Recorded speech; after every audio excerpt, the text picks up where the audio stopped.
नमामि शम्भुं पुरुषं पुराण नमामि सर्वज्ञमपारभावं नमामि रुद्रं प्रभुमक्षयन्तं नमामि शर्वं शिरसा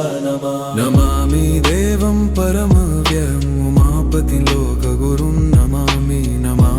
दारिद्र्यविदारणं तं नमामि रोगापहरणं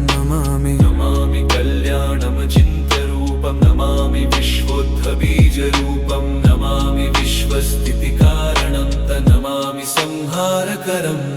नमामि गौरीप्रियमव्ययं तं नमामि नित्यं क्षरमक्षरं तं नमामि चिद्रूपममेयभावं त्रिलोचनं तं शिरसा नमामि कारुण्यकरं भवस्य भयङ्करं वापि सदा नमामि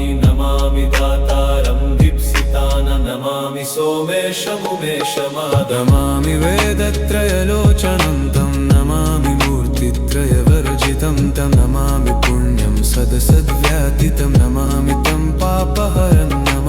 नमामि विश्वसहितेररत्त नमामि रूपाणि बहुनि धत्ते यो विश्वगोप्ता सदसत्प्रणेत नमामि तं विश्वपतिं नमामि यज्ञेश्वरं सम्प्रति हव्यकव्यं तथागतिं लोकसदाशिवो यः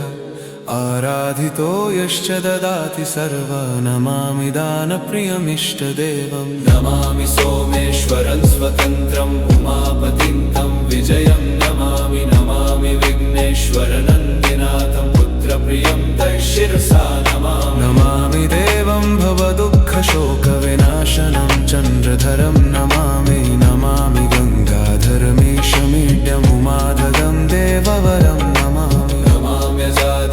पुरन्दरादिसुरासुरैरचितपादपद्मं नमामि देवी मुखवादनान इक्षार्थमक्षित्रितयं यैष पञ्चामृतैर्गन्धसुधूपदीपैर्विचित्रपुष्पैर्विधैश्च मन्त्रैः